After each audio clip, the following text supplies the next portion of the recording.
evening, everybody. Welcome along to Anfield and welcome to the Matchday Live preview on what we're hoping will be another famous European night here at Anfield. The PA is certainly working. That's the good news. It's a good evening to Stephen Warnock. Lots to talk about over the course of the next 10 minutes or so. Will it be a Reds revenge mission as Liverpool take on Real Madrid in a repeat of the 2022 Champions League final? We look at who the contenders might be to lift the trophy in Istanbul in June. We'll compare the two goalkeepers this evening, Alisson and Thibaut Courtois. Stephen will pick his team to face Real Madrid, and we will of course talk about the power of the crowd here at Anfield this evening. Jurgen Klopp said yesterday, Stephen, he's just watched back yesterday's last year's final against Real Madrid. He said it was torture, and they have been the one team that Klopp hasn't been able to find a way past yet.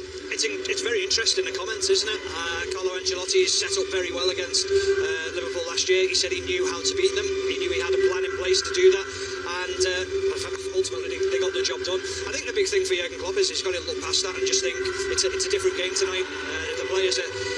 If the players perform to the maximum level, they can definitely beat this Real Madrid team. I think from last year's final as well, with everything that happened around the final, it became a very difficult game for the players to concentrate on what was going on the pitch, worrying about family members. So I don't read too much into that.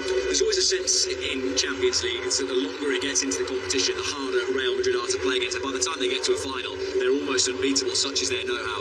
You then think about that two-legged tie in 2021. It was empty. Tonight is a real chance in front of a full crowd for Liverpool to have their say against the reigning champions. Yeah, I think when you think back to last year's competition, and they were pretty much they were nearly out against Manchester City, but the 2 minutes of madness, if you like, and it cost Manchester City, but to Real Madrid's point, it was just an incredible achievement to find themselves in that position. But they do know how to find a way to win this competition. The senior players step up. They understand how to manage games later on. I think this will be the test of character, because this isn't the Casemiro, Kroos and Modric. We don't know whether Toni Kroos will be available tonight.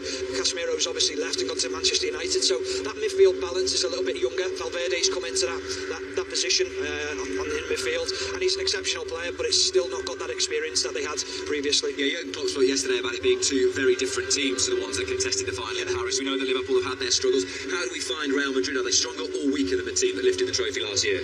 I'd say they're a little bit weaker at the moment, but just on form. But I think we are as well, because of the way the seasons have gone. You look at Real Madrid, I think they're about 6 points behind Barcelona, 5 points or so. So it should. Oh, it's 8, isn't it? Sorry, yeah. So you look at that and you think, well, they are struggling themselves. They're not quite finding their feet in La Liga. However, it's more often than not this competition that they concentrate on, and that's where they judge themselves as a club. It's fascinating, isn't it, when you look at the round of 16 ties. This is one of the two heavyweight clashes alongside Paris Saint-Germain against Bayern Munich. Favourites at the moment would be? We were talking about this before, and we were trying to discuss it, and we were saying on form, Napoli.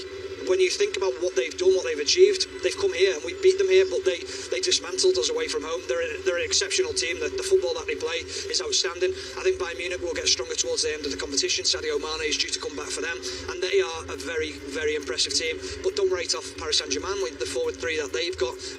Any team that's got Messi and Mbappe in it is a danger. I think obviously Neymar will probably be missing, and that might actually help them. But you look at the other teams, and Manchester City will be there or thereabouts as well. It's interesting, Jurgen Klopp said recently or yesterday, in the last few years, if you beat Real Madrid or Liverpool, there's a good chance you're probably going to go on and win the thing, and they've been in so many finals between them as well, that whoever gets through this tie will feel, well, maybe it starts to open up for us, because there could be some weaker teams, you would say, in the quarterfinals. I don't think anyone would want Liverpool or Real Madrid. I think that's just so obvious, but I mean, when the draw come out, Real Madrid would have probably been looking at that thinking, this is a good draw for us, because Liverpool weren't playing well at the moment. However, you look at it now after the last couple of games, and suddenly things look a little bit more daunting for Real Madrid coming here. And if the form picks up towards the end of the season for both teams, depending on who goes through, it'll be a very, very tough ask for both teams, because, like you say, they're both the heavyweights of the competition. The final was a record-breaking one in terms of goalkeepers last year. 9 saves from the man of the match, Thibaut Courtois, to keep his team a clean sheet. 2 of the great goalkeepers of world football go head-to-head tonight.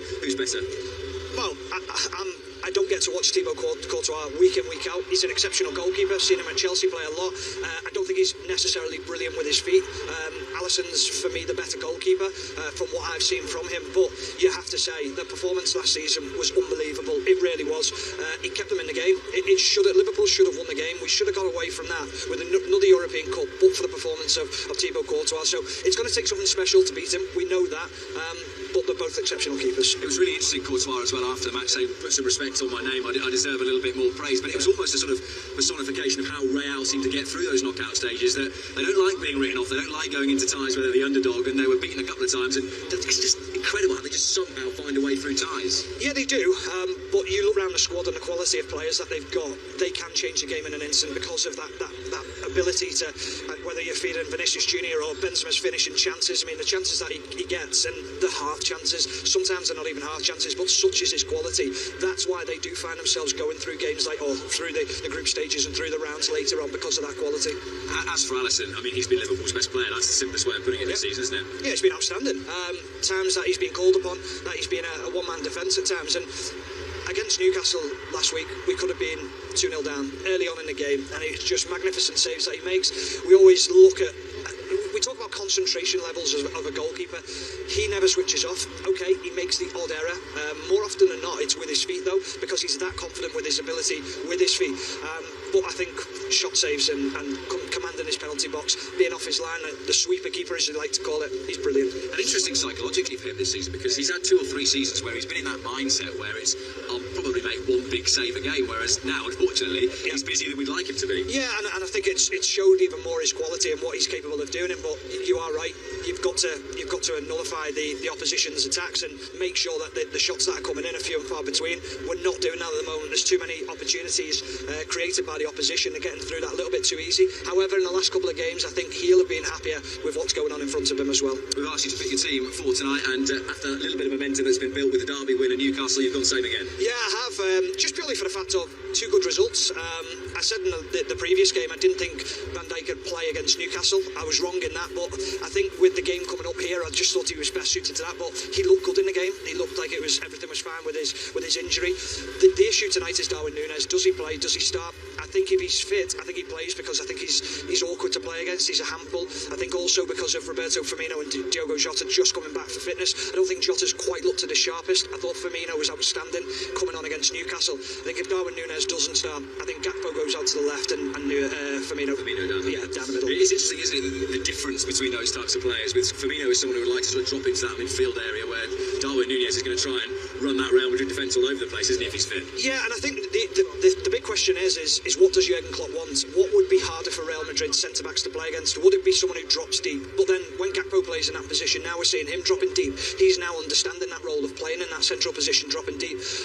From the left-hand side, Darwin Núñez causes problems because of his pace. Ultimately, just pace alone. His size, his stature will also cause problems if you want to hit diagonal balls onto him.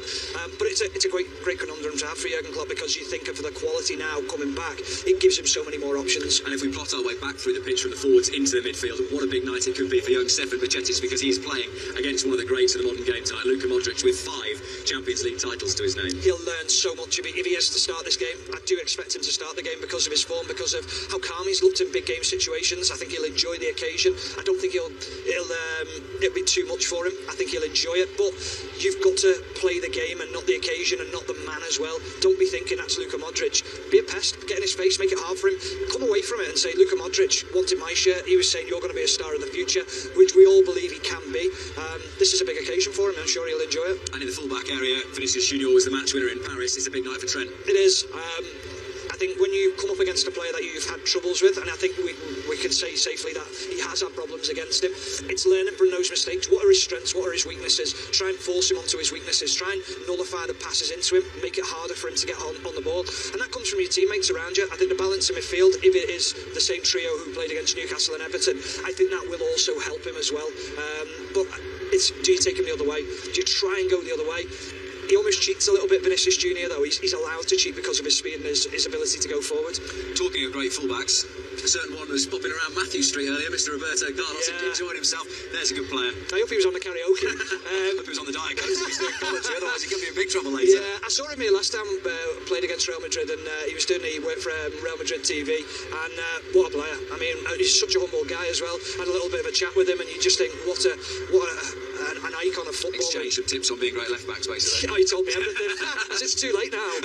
It's fascinating, because when you walk in, and even actually waking up this morning, if you're not excited about this, 2 of the great clubs in European football, the all-red strip against the all-white, 20 European titles to them. If you're not of this, you might as well pack it in and go and do something else. Absolutely. And the thing is, I probably wasn't been looking forward to it, but for the last 2 games, I'd have been really worried about this game, thinking, what could happen here?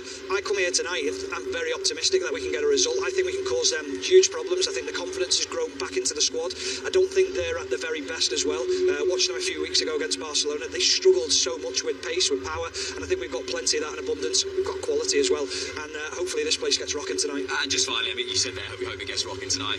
We say it every European night, but this lot are going to play their part. Real Madrid, they will hope, come into a frenzy. Yeah, but also, I've just said there, I would have been apprehensive coming here a couple of weeks ago. The fans would have been exactly the same. They're not now. They feel that this team's on the rise again. It's starting to find its feet. Jurgen's found the solutions and the formulas to correct it. Players coming back from fitness.